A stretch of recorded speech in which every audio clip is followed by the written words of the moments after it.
창세기 48장 1절부터 7절까지입니다. 이 일 후에 어떤 사람이 요셉에게 말하기를 내 아버지가 병들었다 하므로 그가 곧 두 아들 므낫세와 에브라임과 함께 이르니 어떤 사람이 야곱에게 말하되 내 아들 요셉이 내게 왔다 하매 이스라엘이 힘을 내어 침상에 앉아 요셉에게 이르되 이전에 가나안 땅 루스에서 전능하신 하나님이 내게 나타나사 복을 주시며 내게 이르시되 내가 너로 생육하고 번성하게 하여 내게서 많은 백성이 나게 하고 내가 이 땅을 내 후손에게 주어 영원한 소유가 되게 하리라 하셨느니라. 내가 애굽으로 와서 내게 이르기 전에 애굽에서 내가 낳은 두 아들 에브라임과 므낫세는 내 것이라. 르우벤과 시므온처럼 내 것이 될 것이요 이들 후에 내 소생은 내 것이 될 것이며 그들의 유산은 그들의 형의 이름으로 함께 받으리라. 내게 대하여는 내가 이전에 밧단에서 올 때에 라헬이 나를 따르는 도중 가나안 땅에서 죽었는데 그곳은 에브랏까지 길이 아직도 먼 곳이라. 내가 거기서 그를 에브랏 길에 장사하였느니라. 에브랏은 곧 베들레헴이라. 아멘. 기도하겠습니다. 하나님 아버지, 또 이 시간 하나님 말씀을 들으려고 합니다.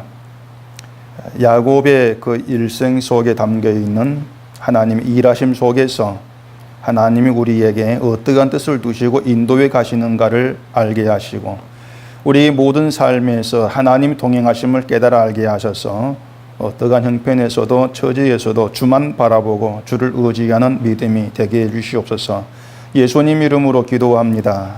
아멘.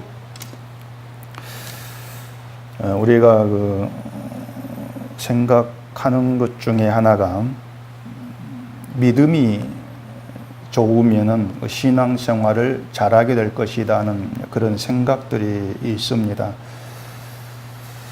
그런데 우리가 신자라고 해서 또 하나님이 함께 하시고 또 믿음의 길로 인도를 받고 있다고 해서 우리의 신앙생활이 실패하는 것이 없이 늘 성공하고 또 바람직한 모습만 보여주는 것이 아니라는 것을 먼저 염두에 두셔야 됩니다. 대개 이 신자들이 자꾸 믿음의 생활을 잘해야 된다. 그게 믿음이 좋은 것이고 그게 이제 내 믿음이 어떤 증거되는 것이라는 그런 생각 때문에 뭔가 신앙생활이 좀 잘 안 된다거나 실패하는 것 같은 그런 모습이 보일 때에는 낙심을 해버려요. 내가 왜 이럴까 그러면서 결국에는 내가 하나님의 선택을 받지 못한 것이 아니냐, 또 교리적으로 내가 하나님께 유기된 버림받은 그런 사람이 아니냐. 하나님께 버림받지 아니했으면 내 신앙생활이 왜 이렇게 나타날 것인가, 그런 의문을 이제 가지는 겁니다. 근데 그런 것들이 그 신앙이라는 것에 대해서 또 하나님이 동행하시고 함께 하시고 우리 믿음을 도우신다는 것이 어떤 것인가를 의미를 모르기 때문에 거기에 대해 큰 착각과 오해가 있기 때문에 늘 어떤 그런 잘못된 어떤 의심이나 또 낙심에 이제 빠지게 되는 것이에요. 그래서 우리가 그 신앙생활을 가만히 보고 있으면은 야, 내가 신앙생활을 잘한다 이렇게 스스로 여길 만한 그런 경우가 그렇게 많지를 않습니다. 오히려 보면은 내가 왜 이렇게 할까 후회하고 또 자책하고 이런 내가 신자인가 아닌가 그렇게 갈등할 수밖에 없는 그런 행동을 하면서 살아간다고 하는 것이 오히려 맞다고 할 것이에요. 내가 참 잘해. 이런 그런 생각은 일생에 있어서 그게 정말 생각이 될지 안 될지 그런 경우는 참 희박하다고 할 수가 있는 것이죠. 그래서 개중에 어떤 사람은 그렇습니다. 후회도 없고 자책하는 것도 없고 갈등하는 것 전혀 없이 난 신앙생활을 잘하고 있어 이런 생각도 할 수가 있겠죠. 희박하지만은. 그런데 제가 생각할 때는 정말 그 사람이 신앙생활을 잘해서 그런 생각을 하는 것이 아니고 자기에 대해 생각을 안 하기 때문에 그런 어떤 생각을 하게 된다는 것이 제 생각이에요.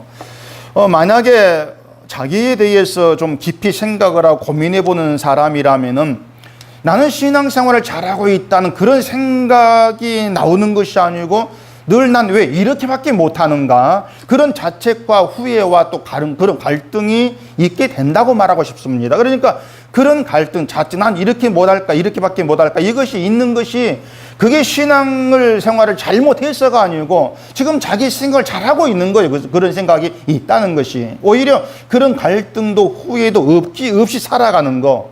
저는 그게 오히려 더 문제라고 이렇게 보고 싶다고 하는 겁니다. 다시 말해서 하나님은 신자로 하여금 늘 자책할 수밖에 없고 갈등할 수밖에 없고 후회할 수밖에 없는, 그러니까 난 왜 이렇게밖에 못할까 그런 생각이 나올 수밖에 없는 그런 상황으로 데려가시면서 일을 하신다는 것이에요. 그게 하나님의 일하심입니다. 자, 그러면 이제 우리가 생각할 게 있죠. 왜 하나님이 늘 그렇게 일하십니까? 왜 그렇게 일하냐고 하는 것이죠. 오히려 우리가 참 신앙생활을 난 잘하고 있어 이렇게 하면서 스스로 힘을 낼 수 있는 어떤 그런 길로 데려가는 것이 아니고 왜 갈등이 있고 후회가 있고 자책이 있는 늘 그런 길로 이끌어 가시는 그런 방식으로 하나님 일을 하시냐고 하는 것이죠. 그러니까 왜 그렇게 일할까? 거기에 대한 답을 우리가 찾지를 못하면 우리는 늘 어떤 우리 삶에 대해서 혼란이 있을 수밖에 없다고 하는 것입니다. 그래서 여기에서 이제 얘기한 대로 기독교인들이 하나님에 대해서 잘못 생각한 것이 뭐냐면은 하나님이 우리가 동행하시면은 우리가 신앙생활을 잘 할 수 있도록 믿음도 막 강하게 해주시고 힘도 주시고 성령 주시고 그렇게 일하실 거라고 생각하는 겁니다. 그게 하나님이 일하심에 대한 그 잘못된 생각이에요. 우리가 늘 그렇게 기도하지 않습니까? 하나님 동행하시면 내 믿음을 강하게 해주셔가지고 어떤 제 유혹에서 이기게 하시고 신앙생활 잘하게 하시고 칭찬 듣게 하시고 늘 그렇게 일하시기를 기대하고 또 그렇게 일할 거라고 생각을 하는 거예요. 근데 현실은 안 그렇거든요. 결국 하나님은 늘 그렇습니다. 우리의 생각과 다르게 일하신다고 하는 겁니다. 근데 그게 말씀을 드린 것처럼 신앙생활을 잘 한다고 생각되는 그런 길로 데려가시는 것이 아니고 오히려 나에 대해서 실망도 하고 자책감도 있게 하시고 갈등하게 하시고 자꾸 혼란스러움이 있는 그런 상황으로 데려가신다고 하는 거예요. 심지어는 내가 지금 하나님을 믿는 것조차도 의심할 수밖에 없는, 괜히 잘못 믿는 것이 아닌가 이런 의심이 날 정도의 그런 상황으로 데려가신다고 하는 것이죠. 그러니까 그런 것들이 뭐냐면은 결국 사람이 기대하는 그런 일하심과 전혀 다른 방식으로 우리에게 함께 하시고 일을 하신다는 거예요. 어떤 사람이 하나님 일하심을 우리를 자책하게 하고 갈등하는 그런 상황을 데려가신다 이리 여기겠습니까? 누가 어떤 사람이? 대개들 생각하는 거 그게 아니라겠거든요. 믿음을 강하게 하시는, 그래서 하나님 일을 많이 하게 하시는 그런 하나님을 생각한다겠습니다. 그러니까 내게 유리하고 늘 내게 편한 쪽으로 생각하는 것이 인간 습성인데 나를 절망하게 한다, 갈등하게 한다, 오히려 불평과 불만이 나오게 한다. 그게 하나님 일하심이야. 우린 그런 하나님의 일하심을 생각한 적도 없고 기대하지도 않고 원하지도 않습니다. 그런데 하나님은 우리의 생각과 전혀 다르게 일을 하시더라고 하는 거죠. 그래서 말씀드린 것처럼 왜 우리의 기대와는 전혀 다르게 하나님이 일을 하고 계실까? 어떤 생각이기 때문에, 뭘 위해서 나를 고민하게 하고 갈등하게 하고 후회하게 하고 하나님 믿는 것조차도 의심하게 만들어서 뭘 하려고 하시냐고 하는 거예요. 여기에 우리가 이 신앙 중심 내용으로 삼아야 될 하나님의 생각이 있습니다. 이리 생각해 보십시다. 전교 꼴찌가 있습니다. 공부하는 것도 재미도 없고 취미도 없어요. 수업 시간 잠만 자고 뭐 시험 치면 100점만 내는 그런 학생이란 말입니다. 그런 학생에게 뭐 하버드 대학에서 입학 허가서가 날라온다고 합시다. 전교 꼴찌가 그걸 믿겠습니까? 아니 나를 왜? 의아해할 거예요. 나를 왜? 제가 무슨 얘기 하려는지 짐작하시겠죠 이제. 우리가 하나님을 신앙하는 일, 믿음의 삶을 재미있어하는 그런 사람들 아니지 않습니까? 우린 하나님을 신앙하고 하나님을 위해 사는 일에 재미없는 사람들입니다. 또 그렇게 살려고도 하지 않은 사람들이에요. 하나님의 영광을 위한 삶, 우린 관심도 없는 사람들입니다. 전교 꼴찌가 공부에 관심이 없는 것처럼 하나님 알아가는 거, 그 관심이 없어요, 우리는요. 단지 하나님께 복 받고 내가 부자 되고 그런 거 관심이 있지 않습니까? 오히려 우리는 하나님 하지 말라는 것만 하고 살아갑니다. 그러니까 신앙에서 우리는 꼴찌예요. 저는 꼴찌죠. 그런 우리를 하나님께서 백성 삼으셨다. 천국에 속한 자가 되게 했다. 이런 말을 우리가 듣는다면 아니 내가 왜? 그런 반응이 있는 게 옳지 않겠냐고 하는 거예요. 그건 당연한 거 아닙니까? 아니 하나님을 위해 살려고 하지 아니한 나에게, 믿음 생활 재미없는 그런 나에게, 한 번도 그렇게 살려고 한 적도 없는 그런 나에게 아니 하나님 백성이라고 여기고 네가 나의 생명이 속했다. 천국 백성이야. 그렇게 하나님 말씀하실 때 아니 내가 왜 그렇게 되었습니까? 그런 반응이 옳아요. 근데 되게 마치 그 하나님 백성 되었다는 거, 천국 백성이 되었다고 하는 걸 마치 당연한 것처럼 받아들이는 거. 이게 지금 기독교인이 생각하지 않습니까? 당연한 것처럼 받고 있는 거예요. 그러니까 신자가요, 자기 실력, 자기 성적, 그러니까 나에 대해서 하나님 앞에 내가 어떻게 살았는가, 어떤 마음이고 어떤 모습이었는가 이걸 안다면 아니 내가 왜요? 그런 반응이 있는 게 옳다는 얘기입니다. 그것이. 그게 자기를 보고 있는 거예요. 근데 그런 반응으로 말씀을 대하는 사람을 본 적이 없는 것 같아요. 그 이유가 뭐겠습니까? 이유는 이겁니다. 자기를 안 본다는 거죠. 자기를 보지 않고 자기에 대해서 생각하지 않기 때문이라고 할 수가 있는 겁니다. 사람이 자기를 잘 안 봐요. 내가 어떻게 사는가 그걸 잘 안 보려고 합니다. 하나님 앞에 내가 어떤 존재인가. 그러면서도 또 한편은 내가 죄인이고 난 내 행함을 자랑하지 않습니다. 이렇게 나오면서도 하나님이 나를 어떻게 보실까? 그러간 쪽에는 전혀 생각을 안 두죠. 그러면서 난 신자로 산다. 하나님 믿는다. 어떤 그런 생각에 좀 붙들려 있는 것 같아요. 그래서 우리를 구원하신다. 이러한 말씀에 대해서 그냥 감사합니다. 하는 은혜입니다. 이런 반응은 있지만은 구원이 당연한 것으로 봐드리는 거죠. 그러면서 내가 왜요? 그게 없는 거예요. 이건 뭐 비교적 교회 그 생활을 순탄하게 하면서 내가 믿음이 있는 신자인 것으로 착각을 하기 때문이라고 할 수가 있는 겁니다. 꼴찌를 하버드 대학에 넣었다고 해서 뭐 들어갔다고 해서 공부를 잘한다. 이건 그럴 수도 없지 않습니까? 죽었다 깨어나도 꼴찌를 집어넣어도 공부를 못하는 거예요. 시험마다 F학점 당연한 거 아닙니까? 졸업 못해요. 근데 그 시험선이 다 무시가 되고 졸업장을 받는다.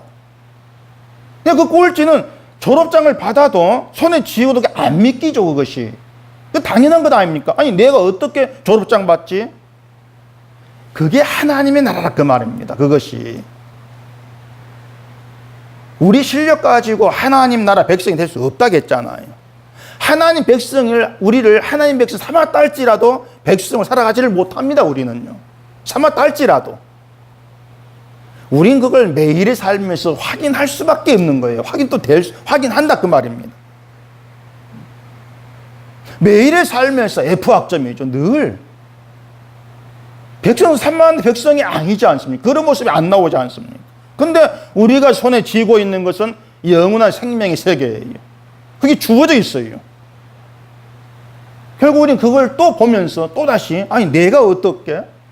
내 실력을 아니까 내가 어떻게? 이렇게 반응할 수밖에 없는 거. 그러니까 하나님 일하시면 우리가 반응할 수밖에 없는 거. 아니 내가 어떻게? 내가 왜요? 그겁니다 바로. 결국 우리에게요 구원, 생명, 영원한 부활의 영광 이런 것은요 내 실력을 놓고 본다면은 내 상식, 내 생각은 도무지 이해할 수 없는 일이에요. 기적이고 신비스러운 일이죠. 아니 내가 어떻게? 그 기적입니다. 신비스러운 일이에요. 결국 자기를 보게 되어지면은 이건 도무지 나로서는 될 수 없는 일입니다. 절감을 할 수밖에 없는 겁니다. 나로서 안 됩니다. 결국은 말도 안 되는 이 일이 어떻게 되어졌느냐 이걸 알고 싶어서 거기에 마음을 두게 되는 것이고 말도 안 된 그 일을 되게 하신 그 하나님 일하심이 나를 나 되게 했구나 고백이 있게 되는 거단 말입니다. 이게 하나님 위에 세워지는 신앙의 세계입니다.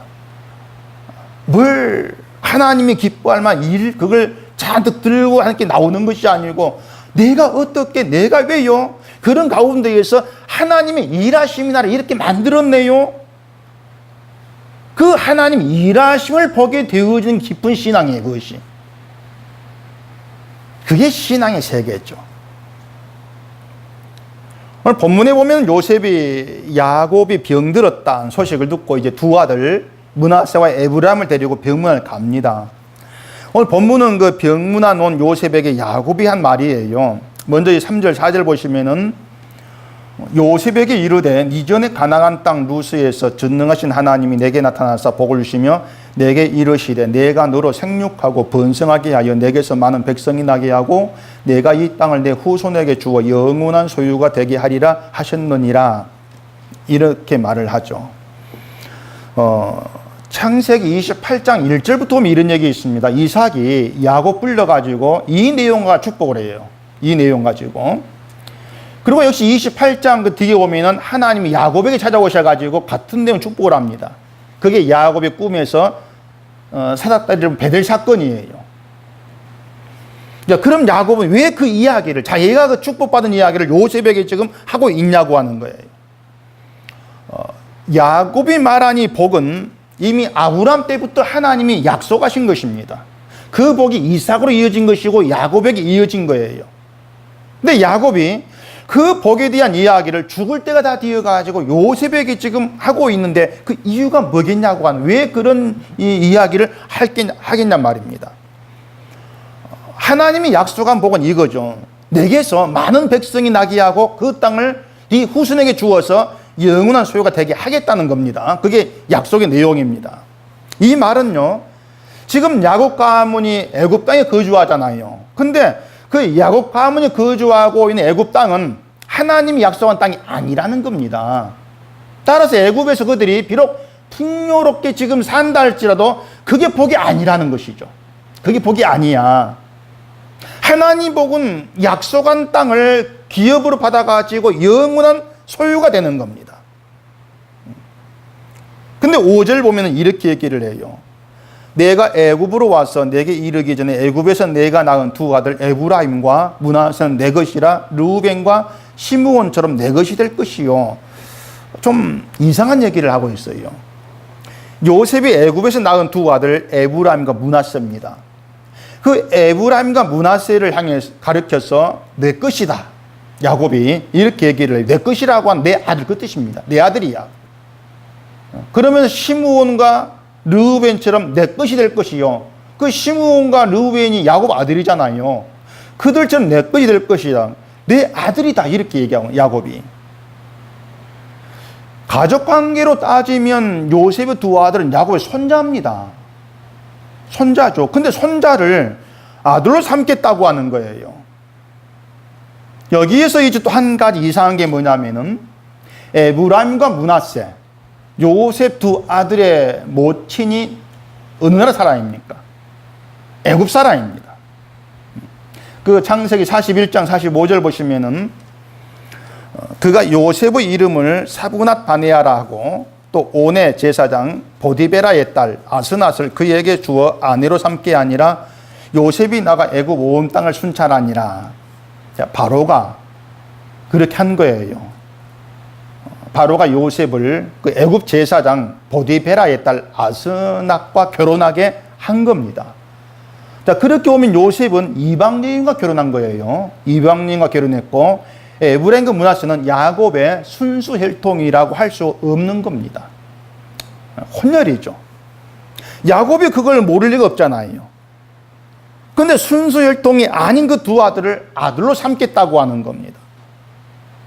야곱이 아들로 삼겠다고 하는 것은 야곱에게 약속하신 하나님의 복에 참여하게 되는 것입니다. 약속한 복에 참여가 되는 거예요. 그러니까 하나님이 약속한 땅을 기업으로 받게 하겠다는 겁니다. 근데 그 하나님 복에 참여해서 하나님 주신 기업을 받는 그 일에 순수 혈통이 아닌 애굽 여인을 모친으로 둔 에브라임과 므낫세를 집어넣는 거예요. 그 이상하지 않습니까? 야곱 말대로 하면은 순수 혈통 아닌 에브라임과 므낫세가 하나님의 언약 백성에 속하게 되어진다는 얘기입니다. 이렇게 야곱이 그 요셉 두 아들을 자기의 아들 삼음으로 인해서 이스라엘 12지파에 므낫세와 에브라임 이름이 들어갑니다. 12지파에. 그러니까 원래 혈통으로 하면은 12지파에 므낫세, 에브라임 들어갈 수가 없어요. 근데 그 두 아들 집어넣는 거예요. 또 이상한 것은 요셉이 야곱의 아들이잖아요. 그러면은 요셉을 지파로 집어넣으면 되는데 왜 요셉이 아니고 요셉의 두 아들을 야곱의 아들로 삼고 12지파 이름이 들어가냐 그 말입니다. 왜? 이상하잖아요. 요셉이 있는데. 요셉의 두 아들보다도 요셉이 지파에 들어가는 게 낫지 않습니까? 제 생각에는 이런 이유 때문이라고 제가 생각합니다. 뭔가 하면은 야곱의 아들들에게는 치명적인 약점이 있습니다. 그게 뭡니까? 동생 요셉을 팔아버린 거죠. 치명적인 약점이에요. 그런데 요셉의 12지파 중에 하나가 된다면은 나중에 요셉 지파의 사람들이 다른 지파를 어떻게 대하겠습니까? 불보다 뻔한 겁니다. 이것은 너희는 우리 조상 요셉을 팔아버린 못된 조상 후손이야. 분명히 그렇게 나오지 않습니다. 멸시할 거래요. 그렇게 하면서 그럼에도 그들을 보복하지 않고 애굽에 오게 잘 살게 해준 자기 지파의 조상 요셉의 공로를 높일 거란 얘기입니다. 그렇게 되면 다른 지파는 할 말이 없게 됩니다. 사실이니까.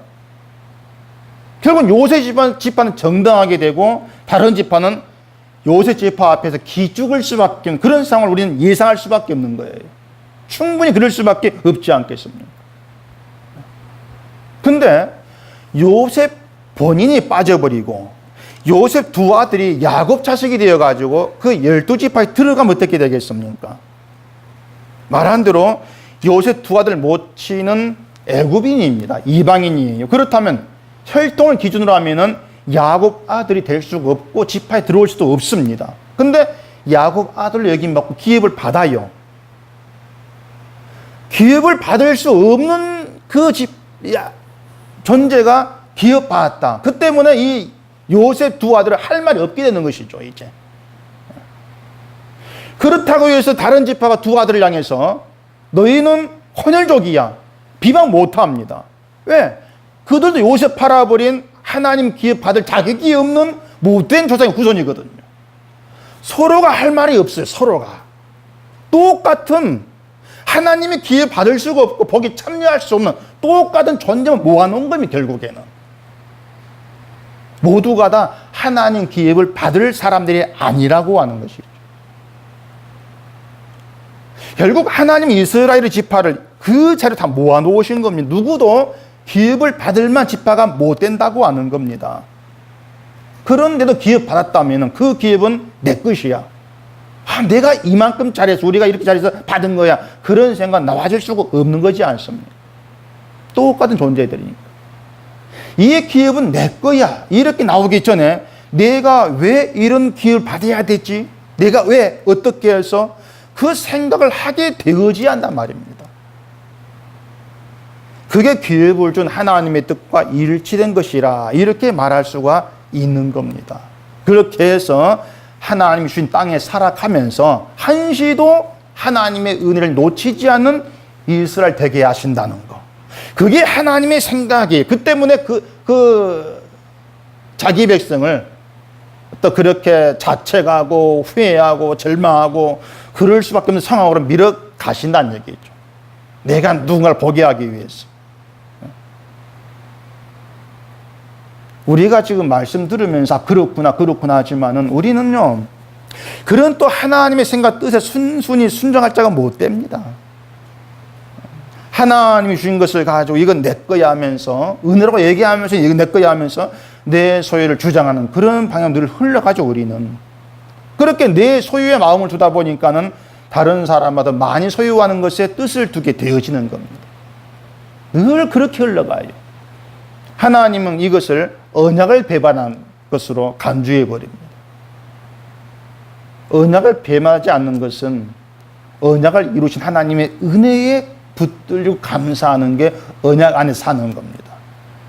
근데 이스라엘은 언약을 배반했죠. 왜? 내 소유를 더 번창하고 늘리고 잘 살고 거기에 뜻을 또 우상을 섬기고 있기 때문에.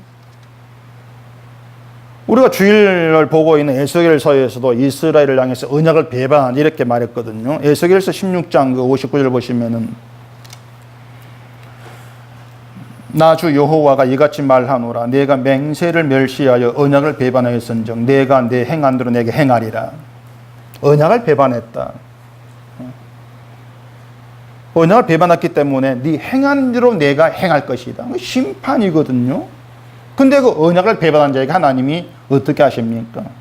그 뒤에 62절 보시면은 내가 내게 내 언약을 세워 내가 여호와인 줄 내가 알게 하리니 이는 내가 내 모든 행한 일을 용서한 후에 내가 기억하고 놀라고 부끄러워서 다시는 입을 열지 못하게 하려 함이니라. 주 여호와의 말씀이니라. 이 구절 뭐 기억나십니까? 하나님이 언약을 세워서 하나님이 언약을 지키는 그 방식으로 이스라엘을 구원하신다는 얘기입니다. 언약을 세운 분도 하나님이고 언약을 지키는 분도 하나님이고 그런 방식으로 구원하시는 것은 하나님이 언약을 배반한 이스라엘을 용서한 후에 그 용서로 인해 놀라고 부끄러워서 입을 열지 못하게 하겠다는 겁니다. 그러니까 신자라는 게 어떤 사람인가 하면은요, 그 하나님을 위해서 뭔가 열심히 한다고 큰 소리 치는 그런 사람이 신자가 아니고요, 입이 10개라도 부끄러워서 입을 못 여는 사람이에요. 입을 못 연다고 하는 것은 내가 하나님 이걸 이렇게 했습니다. 그런 말 할 수 없는 사람이라 그 말입니다. 하나님의 용서와 사랑 앞에서 할 말이 없어지는 사람이에요. 그게 신자라고 하는 거죠. 결국 하나님이 일하시고 우리 입을 다물게 만들어 가시는 겁니다. 평소에 내 믿음 생활이 이 정도? 딱 이렇게 이랬고 이렇게 이랬고 뭣도 했고 그런 말 하지 못하게 만들어내는 겁니다. 예수님이 주의 이름으로 귀신 쫓아내고 선자 노릇했다고 큰 소리치는 그런 사람들을 향해서 불법을 행하는 자라고 했습니다. 그 이유가 뭐냐면요, 이 사람들 할 말이 많은 사람들이에요. 자기에 대해서 할 말이 많잖아요. 한 것이 많으니까 능력 행해서 귀신 쫓아냈고 선자 노릇했고 한 게 많으니까 할 말도 많다. 근데 예수님은 그들을 불법을 행하는 자라 하면 내게 떠나라 했습니다. 그걸 우리가요 정말 중요한 내용으로 생각하셔야 돼요. 자꾸 이런 얘기를 우리가 자꾸 짓밟아 버리고 마치 성경이 아닌 것처럼 마음을 안 둬버리기 때문에 늘 할 말이 많은 대로 나오려고 하지 않습니까? 내게서 떠나라 이 얘기는요, 나와 상관이 없다 그 말입니다. 나와 상관이 없어. 그렇다면 이 사람들은 예수님 관계 밖에 있는 이방인들이죠. 예수님과 상관이 없으니까. 귀신 쫓아냈고 주의 이름으로 뭔가 한 게 있는데 오히려 그 이방인으로 취급받는다. 그 예수님의 기준을 우리가 정말 좀 깊이 생각을 하셔야 됩니다. 요셉의 두 아들 혈통을 기준하면 이방인과 똑같습니다. 반은 이스라엘 반은 이방인 그런 게 없어요. 이방인과 다를 바 없는 그들을 야곱이 아들로 여깁니다. 그건 어떤 혈통이라는 거, 네 모치 누구라는 거, 이건 개의치 아니한다고 하는 거예요. 그게 하나님 백성 되고 안 되고 그 조건이 아니라는 것입니다. 이방 피가 흐르고 있는 그들이 아들로 여김받고 12지파의 이름이 올라간다는 것은 하나님의 기준은 우리의 상과 다르다 그 얘기죠. 전혀 다르다는 얘기입니다. 누가 이방인이냐? 누구든 하나님의 은혜, 그 용서 은혜 앞에서 놀람이 없고 그 어떤 신비와 어떤 기적을 알지를 못하고 할 말이 많아진다 자기에 대해서, 그게 바로 이방인이다. 그래서 구원은 혈통이 조건 내는 것이 아니고 행함 조건 내는 것도 아니고 오직 하나님의 은혜로만 되어지는 게 구원입니다. 그걸 아는 게 백성됨이죠. 바로 이것 때문에 하나님은요, 은혜로 부르신 자기 백성들을 은혜를 알게 되면서 은혜로 기뻐하고 감사합니다. 할 말이 없는 그런 백성 만드는 길로 이끌어 가시는 겁니다. 왜? 우리는 말씀을 들어도 하나님 은혜로 되었죠. 맞습니다. 이렇게 하면서도 여전히 내게 대해 할 말이 많은 사람이 되고 싶어 하기 때문에 그렇습니다. 우린 늘 그래요. 내게 대해 할 말이 많다는 건 남에게 보일 것이 많은 사람들이 있다는 것입니다. 우리는 그렇게 되고 싶어 하는 거예요. 그래서 우리 스스로를 자책하고 또 나에 대해 절망도 하고 후회하고 갈등할 수 있는 형편으로 데려갔죠. 그렇게 데려가시면서 내가 어떠한 사람인가 이걸 보게 되면서 도무지 구원에도 하나님 백성됨에도 해당되지 않는 것이 바로 나구나. 이것을 보게 하시는 겁니다. 그렇게 해서 백성 되게 하시고 하나님 생명에 속하게 했다는 그 말씀들 하나하나가 내게 신비한 기적으로 다가오게 하시는 겁니다. 그런 사람들은 정말 부끄러워서 할 말이 없게 되어지는 겁니다. 진짜 그렇습니다. 할 말이 없다는 것은 한 일이 없어서 할 말이 없다는 것이 아니고요. 뭔가 한 게 있다고 생각되어져도 그것을 한 일로 여기지를 않는 거예요. 그걸 의미를 두지를 않는다는 얘기입니다.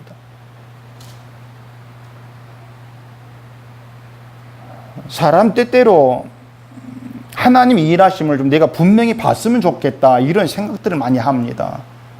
하나님이 내가 어떻게 일하시는 일 분명히 보게 되면 내가 의심 없이 하나님 잘 믿을 거야 이런 것도 많이 하죠. 근데 하나님은요, 하나님 일하시는 분명히 보여주는 사람들이 많아요. 아브라함도 그렇고 이삭도 그렇고 야곱도 그렇고요. 분명히 보여줬습니다. 그런데 드러나는 것은 언제나 내가 중심인 자기 생각만 자꾸 드러납니다. 그러니까 분명한 것은요, 하나님의 일하실 분명히 보여줘도요, 효과는 그때뿐입니다. 그리고 힘든 일이 있으면은 원망과 불평을 내보일 수밖에 없는 게 인간입니다. 그게 이스라엘을 통해서 자꾸 드러나지 않습니까?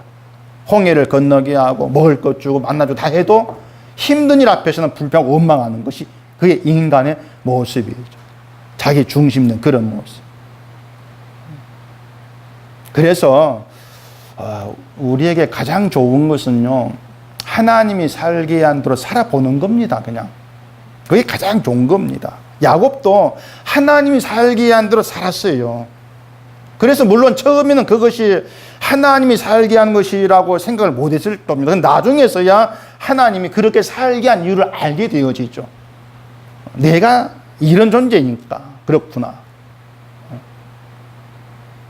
그래서 요셉에게 하나님이 복에 대해 약속하셨다는 걸 얘기하면서 요셉 두 아들을 내 것이라 이렇게 얘기하는 겁니다. 왜냐하면 하나님 복은 내가 복을 받을 만한 조건을 갖추면 주어지는 것이 아니고 하나님의 약속에 의해서 하나님 베푸신 것이었다.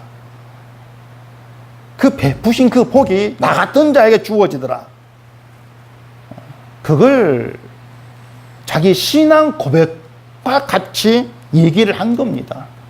죽을 때가 되어서 이제 하나님이 살게 한 살면서 그걸 야곱이 보게 된 거예요. 그래서 애굽 여인인 두 아들, 애굽 여인의 아들인 그 요셉 두 아들을 자기 아들로 삼은 거죠.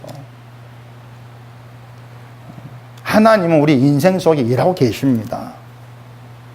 하나님 우리 인생 속에 일하신다고 하는데 그걸 자꾸 우리는 뭔가 분명치 않다고 생각되는 이유가 뭔가 하면은 내가 좀 실감할 만한 그런 어떤 좋은 일로부터 환경이 변하지를 않으니까 늘 그런 생각이 되어지죠. 그런데 하나님 우리 인생 속에 일하신다고 하는 것은 물론 우리에게 복받고 잘 살게 하시는 거 아닌 걸 아실 거예요. 또 더 나아가서 우리가 신앙생활에 힘을 내고 뭔가 잘하게 하는 것도 분명히 아닙니다. 하나님 함께 하시면 내가 울기도 하시고 절망하기도 하시고 고통 속에서 불평과 불만을 하기도 하시는 것, 그게 하나님 일하심이에요. 그런 형편 속에서 하나님을 내가 잘 믿어보겠다 생각이 나오겠냐는 얘기입니다. 안 나오죠. 하나님 믿는 거 소용없네, 그런 생각이 떠나지 않지 않을 겁니까? 그걸 통해서 우리가 어떤 존재, 이게 내 본래 모습이야, 이걸 보게 하는 거예요. 자꾸 교회를 다니고 또 교회 생활 한다는 것 때문에 내 본래 모습 있기가 십상입니다. 우리가 교회 생활하는 거, 나름대로 뭐 착한 일도 한다는 거, 그런 것들이 있는데 그런 것들을 다 걷어내 버리면은 보이는 것은 정말 어쨌든 지옥 같은 그런 우리의 어떤 속 마음의 상태일 겁니다. 믿는 것도 재미없고 뭔가 하나님에 대한 얘기를 들어도 관심도 안 가고, 그런 우리에게 하나님이 예수를 보내셔서 우리의 모든 죄를 용서했다고 하고 흠없는 거룩한 백성으로 여기시고 영원한 생명에 속하게 했다. 이 복음이 다가온다면은 어떤 마음이 들겠습니까? 아니, 내가 왜요? 내가 어떻게 그렇게 됩니까? 그런 감동과 그런 감사를 우리에게서 만들어내시겠다는 것이 하나님의 뜻이고 그걸 위해서 하나님이 일하고 계시는 겁니다. 그래서 우리가 우리의 삶에서 그런 하나님의 일하심과 함께하심, 그런 기적을 늘 보면서 나아갈 수 있기를 바랍니다. 기도하겠습니다. 우리 아버지 하나님, 우리가 나름대로 신앙생활을 한다고 생각하는 것 때문에 내가 어떠한 존재인가를 늘 읽고 살 때가 많이 있습니다. 그러한 우리를 하나님께서 때론 아픔이 있고 때론 눈물이 있고 때론 고통이 있고 때론 불만이 있는 그런 길로 데려가시면서 내가 누구인가를 보게 하신다는 우리가 배우게 되어집니다. 하나님이 살게 한 대로 살아가면서 늘 내가 어떠한 존재인가를 깨달아 알게 하시고 그 가운데에서 나 같은 자에게 예수님이 생명으로 다가오시고 나의 모든 죄를 용서하신 그것이 우리의 감동과 감사로 기적으로 다가오게 하시고 그 하나님 일하심 속에서 늘 하나님만 의지하고 믿는 그러한 삶으로 갈 수 있는 저희가 되어지도록 붙들어 주시옵소서. 예수님 이름으로 기도합니다. 아멘.